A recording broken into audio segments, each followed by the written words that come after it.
আজকে আমরা দেখব কিছু প্রিপোজিশন এক্সারসাইজ। তোমরাও নিজে থেকে পারলে আগে থেকে কমেন্ট করে দেবে যদি পারো। তো চলো প্রথমটা করি। 1 নম্বর দেখি, the cat is sitting dash the chair, অর্থাৎ বিড়ালটি বসে আছে, মানে বিড়ালটি এখনো বসে আছে। কোথায়? চেয়ারের কোথায় বসতে পারে? অবশ্যই উপরে বসবে, তার জন্য এখানে হয়ে যাবে ওয়ান। 1 নম্বর কোশ্চেনের উত্তর হয়ে যাবে on, ON on. The cat is sitting on the chair. 2 নম্বরে চলে আসো, the ball rolled dash the hill, অর্থাৎ বলটা পাহাড় থেকে গড়িয়ে গড়িয়ে কি হবে? উপরে যাবে না পড়বে? অবশ্যই নিচে আসবে। নিচে আসা প্রিপোজিশন হবে down, DOWN। The ball rolled down the hill, অর্থাৎ বলটা পাহাড় থেকে গড়িয়ে গড়িয়ে নিচে আসলো। 3 নম্বরে চলে যাই, the book is dash the self. Self বলতে তাক আমরা বলতে পারি বাংলায়। তো চলো দেখি, the book is dash the self, অর্থাৎ বইটি আছে সেলফ, তাকের কোথায় থাকবে? নিচে না পাশে না উপরে? অবশ্যই উপরে থাকবে, তার জন্য এখানে প্রিপোজিশন হবে অন।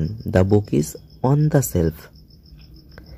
তারপরে চলে আসো, the bird is flying dash the clouds, অর্থাৎ পাখিরা উড়ছে মেঘের কোথায় হবে?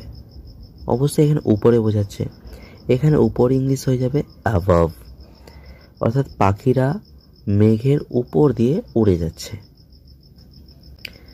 তারপরে দেখো, the keys are dash the table, চাবিগুলো আছে টেবিলের কোথায় হবে? অবশ্যই উপরে।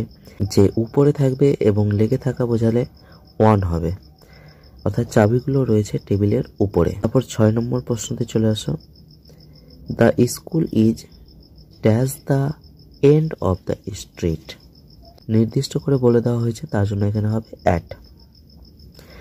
দ্য পিকচার হ্যাংস, অর্থাৎ ছবিটা ঝুলানো আছে ওয়ালে, ওয়ালের কোথায় থাকবে?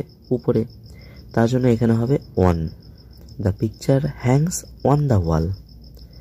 তারপরে চলে আসো, the fish are swimming dash the pond, অর্থাৎ মাছেরা সাঁতার কাটছে। আচ্ছা, এখানে তোমরা ভালোভাবে দেখে নাও, ফিশ আর আছে, এখানে ভাববে যে ফিশ একটা আছে তো আর কেন বসলো, ইজ হওয়া উচিত ছিল। মনে রাখবে ফিশের বহু বচন ফিশই হয়, অর্থাৎ এখানে ফিশ বহু বচন আছে। মাছেরা সাঁতার কাটে পুকুরে, তার জন্য এখানে পুকুরের কোথায় হবে? ভিতরে, তার জন্য হবে in. The fish are swimming in the pond. The cat climbed, তারপরে প্রশ্ন দেখো, দ্য ক্যাট ক্লাইম্বড, বিড়ালটি চড়লো বা চাপলো বা চেপেছিল কোথায়? গাছে, তার জন্য এখানে প্রিপোজিশন হবে আপ, উপরে চড়া ইংলিশ হয়ে যাবে up. The cat climbed up the tree. The cookies are, cookies বলতে চকলেটকে বোঝানো হচ্ছে, দ্য কুকিজ আর চকলেট বা বিস্কুটকে বোঝানো হয়। The cookies are dash the jar, কুকিজগুলো রয়েছে জারের কোথায়? অবশ্যই ভিতরে। জার বলতে কোনো পাত্র, কুকিজগুলো রয়েছে জারের ভিতরে।